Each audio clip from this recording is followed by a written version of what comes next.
Hi there. This video is the last in this series, making a little stump work picture. Today I'll add some extra details and mount up the embroidery. If you haven't already, do go back and take a look at the first two videos. I'll link them in the description box below. So let's get started.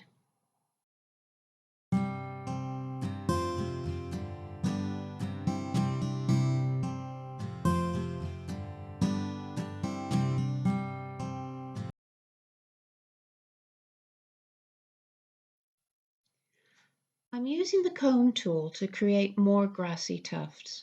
Instead of making a mound, as I did in the previous video, this time I've made the bottom edge a little bit uneven. So you can see that I'm not lining them up particularly well. I'm just being random about it. This means I can begin the weaving with fewer strands off to one side and then slowly work across, which will give a more staggered bottom edge. So this works really nice if you want to add a little bit more detail. You can make these tufts as large, as small as you wish, and of course you trim them off later, so that really helps as well. You know, make them cover up things and then take some of the grassy bits away. And so here you see I'm just working over 3 of the upright strands, and then on the return path I'll work over a little bit more and so on, and that's what I mean about working it unevenly.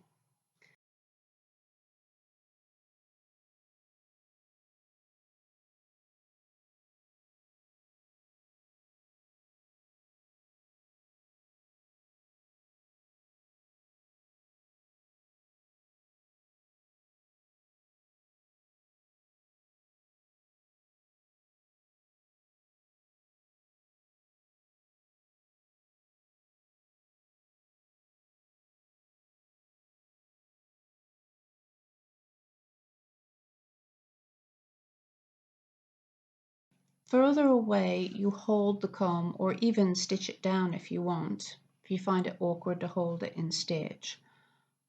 From the base of your stitches, the larger area you will get for weaving. So you can also work leaves and other types of things using this method, baskets and so on.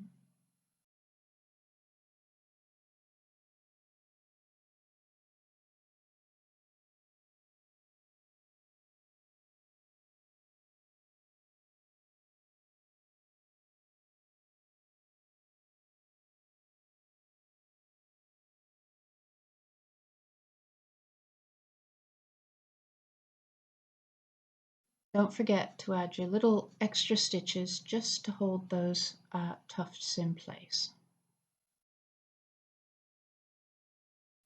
I will go ahead and add more tufts. I'm going to add random stitches to be odd bits of grass, whatever your imagination wants, and also some French knots, just to ground the mushrooms and add more interest.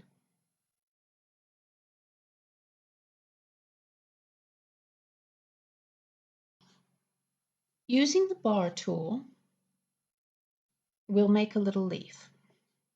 Take the thread up and around the tool, going back down in the same hole for the first stitch.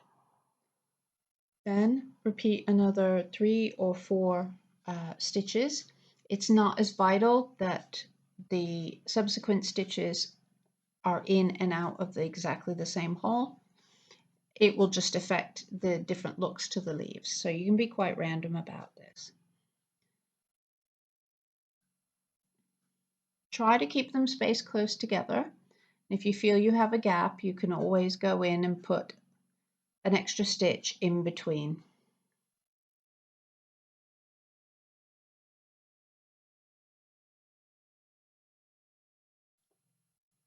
Then come up and go through the stitches towards the front, and then carefully remove the tool. It can help to hold the stitches as you remove the tool, but obviously That wouldn't look great on camera. And then gently take that thread back to fold down the loops and create a stem. Try to be gentle with this. Otherwise, if you pull too hard, as I just did, you're going to end up having to adjust your loops. Not a problem, but if you can do it nice and tidily, it's great. And then just sprinkle these randomly around. It helps to put a second stitch in just to hold everything securely. Using one of the rounded tool handles, wrap the thread around 2 or 3 times. Then work evenly spaced blanket stitches over this group of threads. Continue working the stitches, row after row, going around and around, placing each row through the loop of the previous, just in the same way as working those mushroom caps previously. But this time you're working around and around. Work towards the top of the shape, and you can either decrease at the top, so that is skip stitches to close it in, or you can just make those stitches so that they're tighter. I tend to prefer to make them so that they're tighter along the top.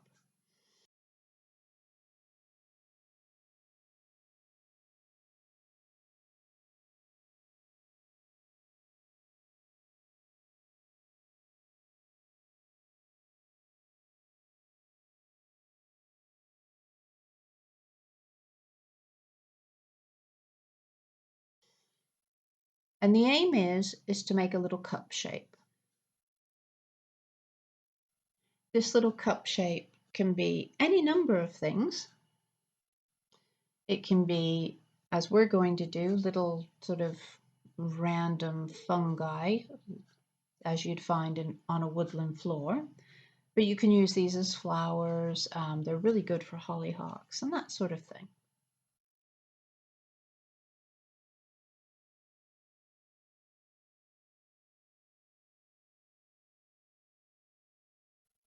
So this is the very tip of it. I'm working so that I'm closing it up. I do also tend to prefer to work a few stitches going across all of it, just to stop any pulling and to make sure that that edge is closed up. But it depends on how you will use it, what you will see fit to do here.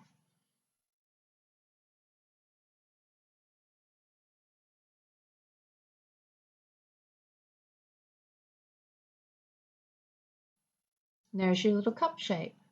And because we still have the long length at the base, we can just go straight ahead and stitch this into place. I tend to work a couple of stitches, and of course, if you're using it as a flower, you can go ahead and put some French knots in there.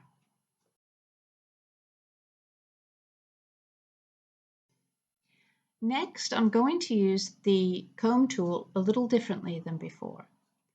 I'm going to make a few stitches around one of the teeth.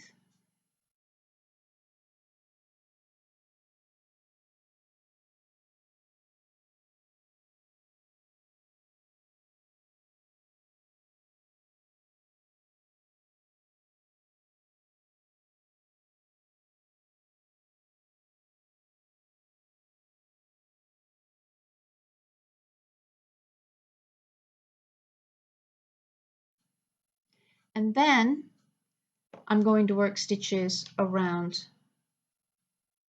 the teeth either side, but not up and down, but up across the back and down, so that you're skipping some teeth, and each time the loop becomes longer around the back of that comb. So it's actually spreading it right out.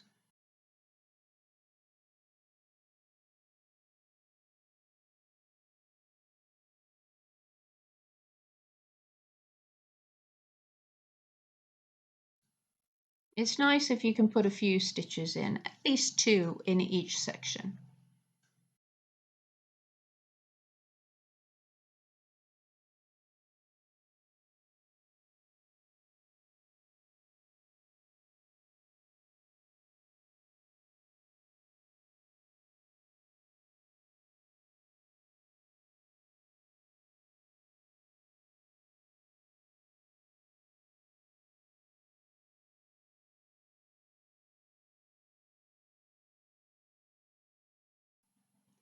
Now I've brought the needle back up at about the center of these and then carefully turn the tool and slide so that the loops sort of flip over and then slide the comb out.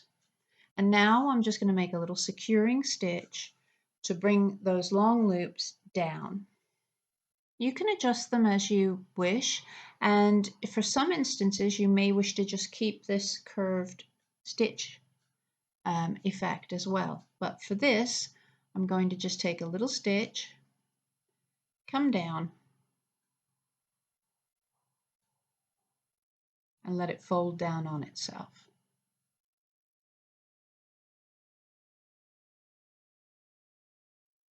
And you can make any adjustments that you need to with those loops.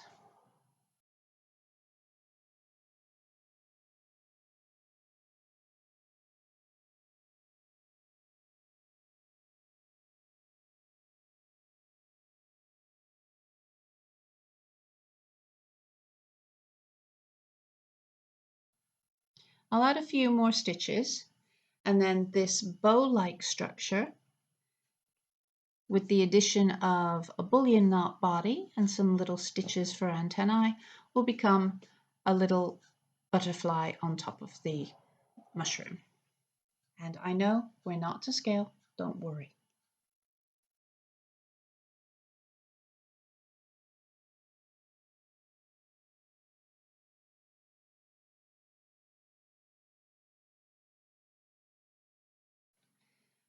Here I'm just trimming some of those tufts. I also like to take my needle and sort of ravel some of the thread ends just to add a little bit of difference, and I like to trim them a little bit unevenly as well instead of just cutting the loops. Take little snippets off.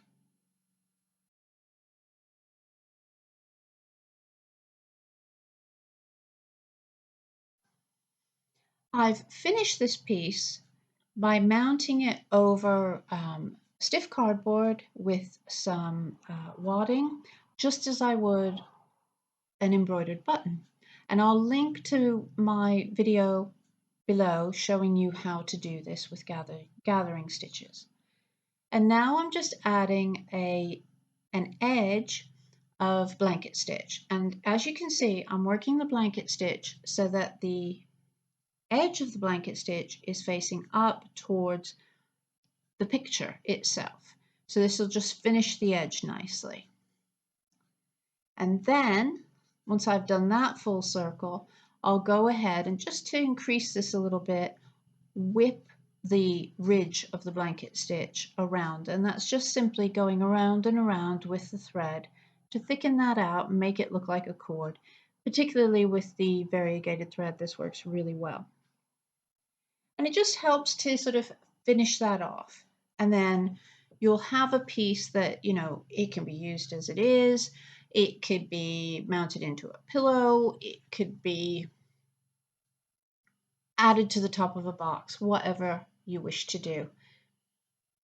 But that edging just makes that bit sort of nicely finished. Thanks very much for watching. I hope you enjoyed that series, and don't forget you can get the Stumpwork tool set over on our website at Gina-B Silkworks. Do please click like, hit subscribe, and I'd love to hear from you. Don't forget to leave some comments. Take care of yourselves now. Bye-bye.